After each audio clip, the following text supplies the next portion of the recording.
романтикалық қадам кімге арналған? Ескі махаббат оты қайта тұтанды. Бір күн таныстықта болса да, менің жұбым боласың. Жұбым бола. Өзіңді ойлай беремін.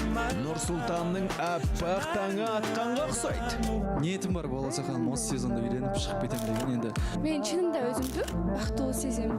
Нұрсұлтанның жанындағы. Тәтті жұптың тағы қандай жаңалықтар бар? Кездесе енді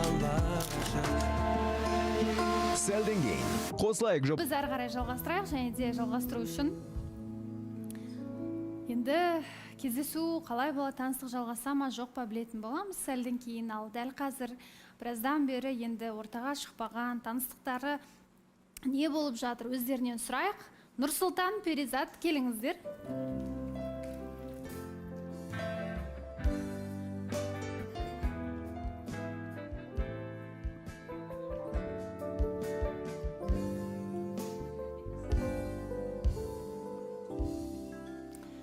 Қалайсыздар, қалдарыңыз қалай? Ассалаумағалейкум, енді барша көрермендерге де қайырлы күн Балауса ханым.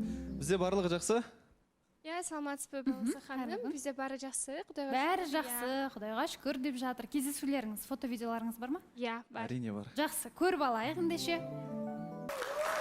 Иә, әдемі кездесу, құмыра жасапсыздар, ортақ қызығушылықтарды танысу болып жатқан сияқты бір-біріңізді тереңірек Балауса ханым, енді бұл қыздың енді құжаттарымен де сәл тірліктер болып қалып, сол себепті де сәл көңіл күйіміз болмай жатқан моментте әйтеуір телефоныма бір ссылка келеді, вам доставка деген сияқтышы. И сөйтсе қараса қолдаушыларымыз бізге осындай горничныйға не істеп жіберіпті, жолдама жіберіп, сертификат. Гончарныйға. Жақсы, әйтеуір бардыңыздар, жасадыңыздар, иә? Бірге құмыраларыңызды алып кеттіңіздер ма одан кейін бірге? Жоқ, Балауса ханым, ал жерде құрғатыш керек екен, құрғатқаннан кейін алып кетсеңер болады деп айтты. Я, қолдаушыларыма біраз рахмат айтып кетсем, дайыма мен реально документмен проблема болып қалған үшін, каждый день настроением жоқ та, аны мен қолдаушыларым байқап қалыптыр. Даже кездесуге де бара албайбыз ғой, алар сілер жөнөтүп тұр бізгечі, біраз настроенияны көтерілсін деп рахмат чоң барыңарға, мен сілерді өте жақсы көремін. Я, жаңа құжат демекші Балауса ханым, бұл кісі сол күні барады, әйтеуір кірсе кіре алмай қалады дегенде қайт артқа дедім да, сонымен осындай қасымда отыр енді. Иә, енді не болып жатыр? Әрине бұл жерде сіздердің қарым-қатынастарыңыз басталды, енді қолдаушылардан бөлек көпшілігі де күтті десек болады.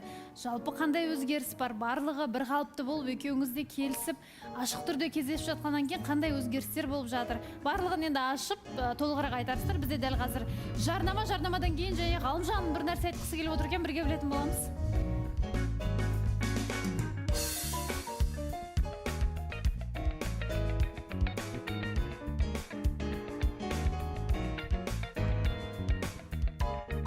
Мен жарнамадан оралдық және де Нұрсұлтан мен Перизаттың таныстықтары, жұптық арақатынастары қалай болып жатыр, біліп жатырмыз және Ғалымжан? Сәлеметсіздер ме деп бастың. Анау Гончарный деген бір ұзақ не болып кетті ғой енді. Алдына менімен барып бұйырмаған екен, өзін сүйіктісімен бұйырыпты, дұрыс қой, бұйырмаған нәрсе кетпейді, сіздерге бұйырған екен. Енді сертификаттан да ұят болды. Қолдаушылардан ұят болды дегенім ғой. Соны айтқым келеді, просто болды. Назым менен барып кел, жаныңда қызың бар ғой, мен саған айтқам ғой барып кел деп. Кім айтты мені барат деп? Өзі айтқан ғой, Назым мен барып келсем болуы деп. Сіздер не туралы айтып жатсыздар? Өткен жолы қолдаушылар жіберген. Иә, соны айтып жатқаным ғой. Біз негізі Гончарныйға бару керек едік, сол сертификат берілген негізі. Сол менімен екеуміз бұйырмапты деймін да. Мына жаққа бұйырып жатыр екен да, бірге бару. Жоқ, бұл басқа ғой. Мүлдем басқа қолдаушылар. Менде екеуі бір ғой, бәрібір. Соны айтқым келгені ғой. Иә. Ал өткен жолы қолдаушылар жіберген, сол сіз айтып отырған, оған бармадыңыздар? Оған бармадық біз. Ол сол күй қалды сол жерде. Ұят болды қолдаушылардан да. Рахмет. Я, Балауса ханым, бізде бары жақсы. Мұрынға қарағанда Нұрсұлтан біраз өзгерген. Бұрын эмоцияға алдырып, дөрекі сөйлеп қойшы еле ғой. Азы мүлдем андай емес, тек қана менің көңіліме қарап тұрады. Балауса ханым, мен сәл өткен нәрседен сабақ алмасақ, енді болашақта өзімізге ауыр тиетін сияқты ол нәрсе. Енді әр болған ситуациядан енді сенікі дұрыс емес деген сияқты ашып отырып екеуміз сөйлесе аламыз. Маған осындай нәрсені ұнамады. Маған болашақта ондай нәрсені көргім келмейді деген сияқты. Бұл қыз түсінеді, бұл қыз маған айтады осындай нәрсені ұнамайды деген сияқты. И оны да енді түзетуге тырысып жатырмыз деген сияқты. Енді әр кездесуде енді бұл қызға енді қылығына ғашық боламын. Мен басынан бастап айтамын ғой Балауса ханым. Бұл қыздың қазақша сөйлегені андай бір тәтті сөйлейді мына жақта кейбір қатысушылар да біледі ғой. Өлең айтқаны вообще анау. Помните, мен бірінші сөз салған кезімде қыз таныстыққа аппағым деген өлеңді айтқан болатын ғой. Мың қараның ішінен мен таныды. Соны күшті айтады. Қазір айтып берсінші. Жақсы, тыңдайық. Ал Нұрсұлтан өтініш білдіріп Мен бастап жатыр. берейін. Анау сол екі строчкасын ғана біледі бұл қыз. Давай. Мың қараның ішінен Менің таңдап алған аппағым, дәл қазіргі сәттерім. ең бақытты шаттарым. Күшті айтады, көрдіңіз Тек қана бұл жерін білем, я. Жақсы, екеуіңіздің бір-бірлеріңізге қарап, осылай сүйсініп, кез келген қылықтарыңызды тәтті етіп, ер азаматтың еркелеткені менің ойымша ең бір жақсы тәтті дүниелердің бірі ғой. Сондықтан сізге көңілін бөліп жатқаны деп түсінеміз енді. Енді Балауса ханым тәттісі тәтті ғой, бізге де ұнап жатыр, бірақ та осы Перизаттың соңғы рет айтқаны ата-анасы сәлі сенің мамаң Нұрсұлтанға кездесуіне дегеніне қарсы болған. Одан бері анаңның хабар болған жоқ, мына жерде айтпадың. Одан кейін қазір ара қатынасы Нұрсұлтанға дейтін көзқарасы, таныстан кейін сразу жұптыққа тастаған ұсынысына көзқарасы қалай? Одан кейін Нұрсұлтанға сразу айта кетсем сұрағымды. Сенің де әкең бір айтып қалған жері бар еді, осы қыз неғыласың деген сияқты, бала мен тыңда деген сияқтышы.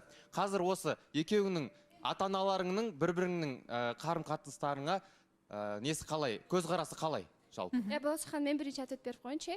Мен ата-анам түсінбей қалыптыр. Саған үйленуге ұсыныс жасаптыр деп ойлап қалыптыр. Я тек қана ата-анам емес, көп адамдар жөнтіп жазды маған.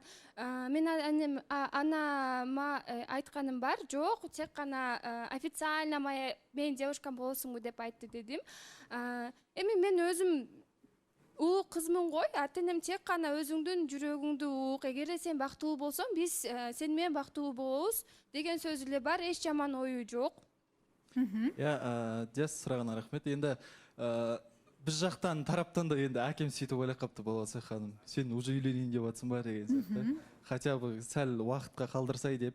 Енді мен айттым, дәл қазіргі сәтте үйленейін деп жатқан жоқ. Мен қызым боласың ба деген сондай бір ұсыныс жасадым деген сияқты. Енді кейбір арандатушылардың кесірінен бір әкемнің ойын бір бұзып жүрген кісілер де бар деген сияқты. Енді ол нәрсеге еш нәрсе демеймін. Әкемнің көзқарасы жақсы. Бұйырса енді одан да күшті болады деген ойдам. Енді пока асықпаңдар, бір-бірін танып біліңдер, ертең отбасы болған қиын негізі. Сол моменттерде де енді екеуін бір-бірінді сондай бір тыңдай алатын моменттер болса, сол барлығын обрабатывать етіп, жұмыс істеп, сол нәрсемен содан кейін ғана бір сондай шешім. Нұрсұлтан, арандатушылар деп кімді айтып жатсыз? Орталарыңызға түсіп жүрген біреу бар ма? Жоқ, Перизат екеуміздің емес. Жаңағы әкеңізге қандай Әкемнің ойын өзгертіп жүрген кісілер бар. Балауса ханым, оны үйтіп ашып айтқым келмейді. Енді сол моментте де айтып қалған болатын. Енді ой, естіп айтып жатыр деген сияқты кейбір ақыл айтқыс кісілер болады ғой өмірде көп қой ондай кісілер Балауса ханым. И сондай кісілерге тек қана жауабым, дәл қазіргі сәтте мен өміріме ақыл керек емес Балауса ханым. Мен әкемді тыңдаймын, мен жақын адамдарын тыңдаймын. Себебі мынандай нәрсе, мен Балауса ханым өз-өзім жасаған баламын. Мен әпкеммен өскен баламын. Кішкентай кезімізде де көп деген қиыншылық болды, анам өмірден озғаннан кейін. Енді әпкем екеуміз бір-бірімізді қолдап сүйрелеп, кішкентай болсақ та әйтеуір сөйтіп өскен қыз жігіттерміз да біз. Енді өмірде сол моменттерде енді анам өмірден озғаннан кейін бәрі теріс айналып, енді әпкем екеуміз нанға ақша таппай аш қалған кезімізде қайда болды, оқуға түсе алмай саланда бәр қалада жүрген кезімізде қайда болды деген сияқты. И сондай моментте бізге көмек бермей, бір внимание бөлмеген адамдар дәл қазіргі сәтте маған ақыл керек емес деген келеді болды. Балауса ханым. Әпкеңіз не деп жатыр? Әпкеңіз? Әпкем полный қарсы, бұйырса Алла қаласа таныстырам деген ойдам. Бұйырса жаңа жылда келеді Балауса. Нұрсұлтан, сіз қарсы дедіңіз ғой? Кімді? Әпкем. Әпкем қарсы мен? Қазір басқаша айтсаңызшы. болса ханым, шатасып қобалжып отырған сияқты. Айтсаңызшы, риза деп, солай айтайын деп жатсыз ғой? болса мен айтып кетейінші. Иә. Мен әпкесім жазған смс-терін көрдім. Иә. Сен бақытты болсаң, бізделі сен выборыңды примем деп жазғаны бар екен. Башқа ешесі қарсы жүрегіңді болған тыңда, жоқ. тұратын сен болашақта сенің әйелің болатын, бірге тұратын, болашақта сенімен бірге болатын.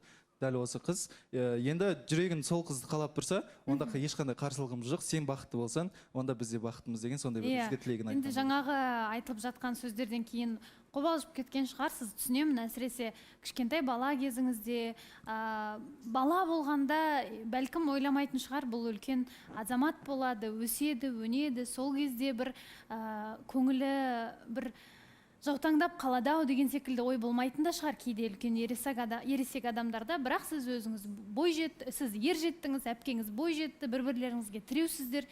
Және дәл қазір сізді қолдайды деп айтып жатсыз перизатпен қарым-қатынаста. Әкеңіз қолдап жатыр ең бастысы. Әкемнің ойы пока бір қалыпты, Балауса ханым. Енді одан да бір жақсы қылуға ниетіміз бар. Бұйырса, енді әпкем бұйырса жаңа жылда келеді деген ойдам, өзім шақырдым енді қонақ қылып. Сол кезде бір реті келіп жатса таныстырам деген ойдам енді. Бәлкім танысудың күні алыс емес, иә? Енді болашақта да менің анамның орнына ене болатын кісі сол кісі, мен әпкем. Сол себепті де енді сондай бір ниетім бар, енді таныстырсам деген. Енді жаңа айтып жатсыз ғой, енді ер жетті деген сияқты. Ол нәрсенің барлығы жүректе қалып қояды, Балауса ханым. Енді өмірімде мен танымайтын туысқандарым, мен Ханзада алдым ғой, Балауса ханым. Ханзадалықты алған кезде бір бөтен номерлер звондап, 4-5 жыл вообще араласпаған кісілер звондап, құттықтап. Сонда мен әкеме де айтқан сөзім бар да, бұндай кезде маған ақыл айтпасын, не істемей қой. Сонда мен бір нәрсе жасауым үшін, маған звондау үшін, сонда мен бір жетістікке жетуім керек па деген сондай бір сөз болды да мен аузымнан. Енді әкеммен де сөйлесіп, ашық барлығын айтып сөйлесіп болдым. Бірақ әрине түсінемін, Нұрсұлтан, сіздің ойыңызды. Бірақ дегенменде кейде бір айтамыз ғой, осы мені пайдалану үшін хабарласады, немесе керек болғандықтан деп хабарласады деп жатамыз ғой. Бірақ керек болудың да өзі маңызды нәрсе. Сіз көп адам тіпті керек болмауы да мүмкін. Сіз қайта мақтаныңыз, сізді ер азамат ретінде көріп, Нұрсұлтанда ер жетіпті ғой. Біз осыған хабарласайық, байланыста болайық. Тіпті бір нәрсе сұрап жатса көмектесуге тырысыңыз, өзіңіз беруші болғанға не жетсін? Әрине ол нәрсені түсінем, Балауса ханым. Бәлкім осы нәрсе менде осы күнге дейін андай бір позиция болды. Кезінде мені керек етпеген адамдарға қазір маған керек емес.